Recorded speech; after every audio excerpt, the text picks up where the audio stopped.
Everyone, I'm Vicki Bodorf. I am a Jira Align specialist with Expium, which is a Platinum Solutions partner with Atlassian. And in this video, I'm going to be breaking down the latest updates for end users in Jira Align with the release of version 10.104.0, which came out on January 7th, 2022. This release did just impact Jira Align instances on the continuous release track, which are typically the development or testing instances at most organizations. In the release notes, Atlassian did mention that we can start to see these changes take place in our production instances as early as January 21st, 2022, with the release of version 10.104.2. With that, let's jump into a Jira Align instance and take a look at some of these changes for ourselves. The biggest change for end users with this update is in the world of WSJF and estimation. So let's start by talking about those WSJF changes. If you aren't familiar with WSJF, it is an acronym that stands for Weighted Shortest Job First, and it is taken from the SAFe methodology or the Scaled Agile Framework methodology, which utilizes WSJF as a prioritization method, especially with our portfolio epics. Previously in Jira Align, WSJF was lumped in with our estimation statistics, which really made it confusing for end users and administrators exactly how the tool intended for WSJF to be used. Atlassian is clearing up some of that confusion with this update. So let's take a look at those changes. On our portfolio epics, our capabilities, and our features, anytime you see the WSJF field, it's now going to clearly state that we are using this for prioritization. So it's going to say WSJF prioritization everywhere. Additionally, whenever we are utilizing that bulk estimation functionality, which is available for, again, the features, capabilities, and epics, and you can access this in both the backlog and the grid views, it is now going to say prioritization. So here in this epics grid view, I can click more actions, and it now says prioritization here. The functionality of this tool did not change. We are still able to update the MVP field, our WSJF fields, as well as our estimation fields. It's just now classified as prioritization within the tool. Another change with estimation is on our portfolio epics once again. If I open up this epic, again, this is another just label change for a field, but what it does is it really clarifies the intent of some of our estimation fields. This update has now changed the first estimation field that we see on our epics to say initial estimate. Again, this is really clarifying what the intent of this field is, which is for that initial rough estimate given to epics often during the intake process. This field was always intended for this use. It's just updating that label change so that we really know what the field is meant for. Again, the functionality of this didn't change. As you add in your PIs to your program increments field up here, this field will no longer be editable, and you'll have an individual estimate for each of those PIs. This allows you to analyze at the end of your epics lifecycle how that actual estimation sized up to the initial estimate given, again, often during that intake process. The final change with estimation is around estimation conversion, and a little bit of background on this without going too deep into the administrative functionality. In Jira Align, we have several different options for estimation statistics. The most common ones are going to be points and t-shirt size, but there are a couple of time estimation statistics with team and member weeks. Your administrator for each portfolio in your instance has selected a primary estimation statistic, and they've also set up some estimation conversions in the background. Previously, we weren't able to really visualize these conversions in the tool. Some of them did happen at the feature level when we sync between Jira Software and Jira Align, but really it was just something you set up in the admin section and you couldn't really visualize. With this update, what is going to happen is every time you enter in an estimation for your epics, capabilities, and features, it is now going to run that conversion in the background and store that information in the database.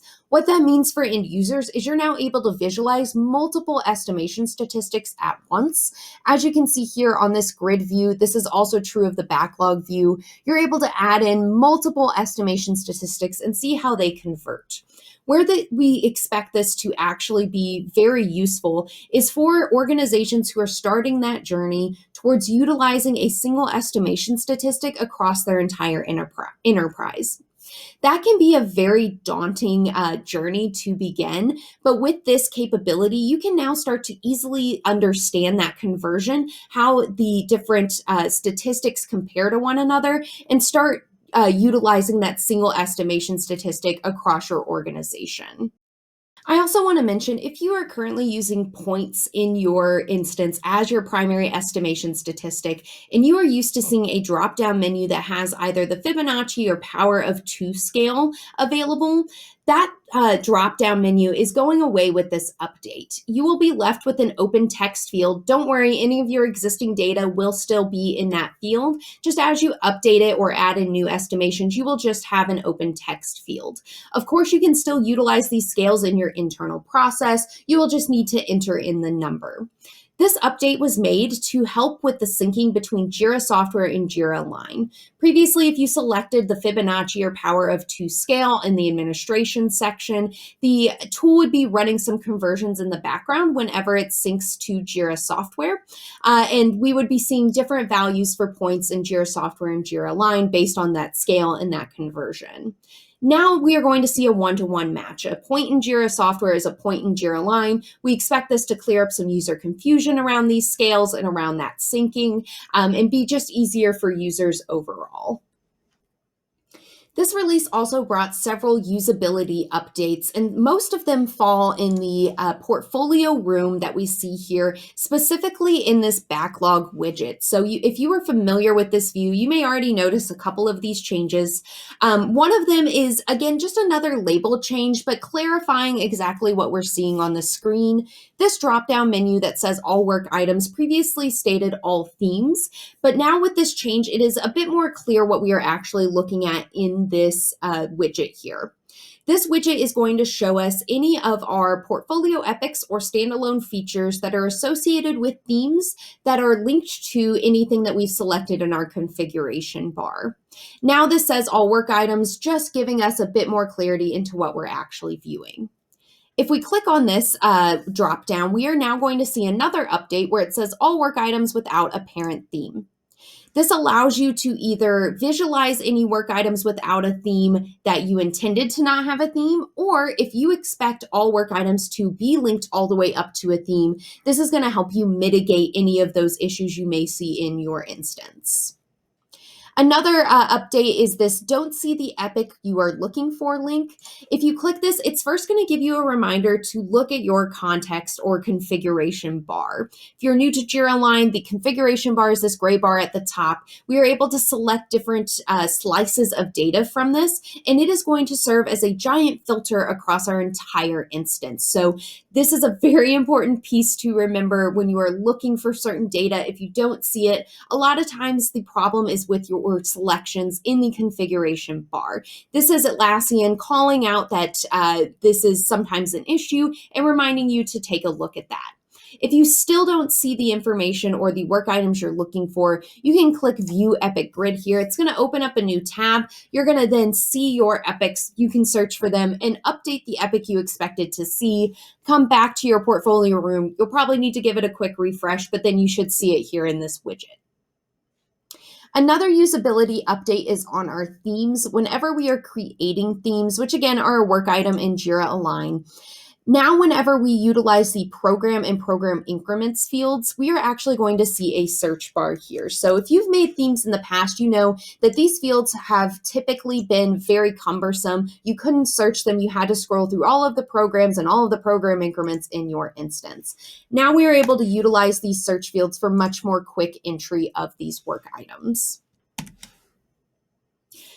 Another update that we see at the portfolio level is with the investment versus spend report. Again, these are small updates, but they're really going to make using this report much more user-friendly. In the report, we have this epic and stories columns, and these are going to now contain numbers that have links. So you can see that they're blue and underlined when I hover over them. This is going to take you to that grid view based on your selection with the filter of the theme, which is represented by the row here in this report. Additionally, this no estimation row, these links are going to take you to that grid view, either of the epics or the stories, with the filter of no estimation. So you're going to be easily able to add in that estimation as you need. The last change I want to mention is actually a temporary change that you will not be able to see in your instances anymore, but it is an exciting look to a change that should be coming in the next couple of months. And this is with the objectives tree. This is just a screenshot that Atlassian included in their release notes, and it was available in the test instances or the continuous release track instances for about a week for the Atlassian Jira Align team to run some tests on.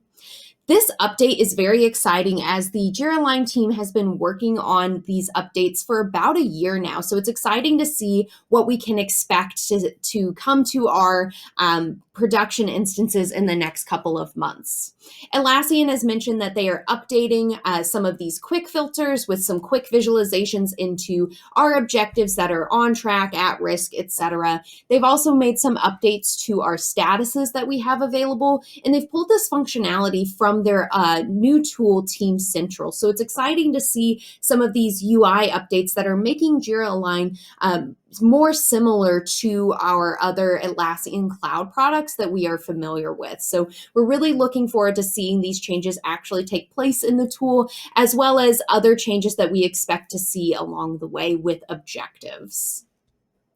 This release has also brought over a dozen defect fixes, which we're not going to dig into, but if you're interested in them, we have the release notes linked in the description, and you can view all of those here. So this was a really big release for the Jira Align team. We're really excited to see these updates. Hopefully this has given you a preview of what's to come in your production instances in January of 2022. Thank you very much for watching, and good luck on your Jira Align journey.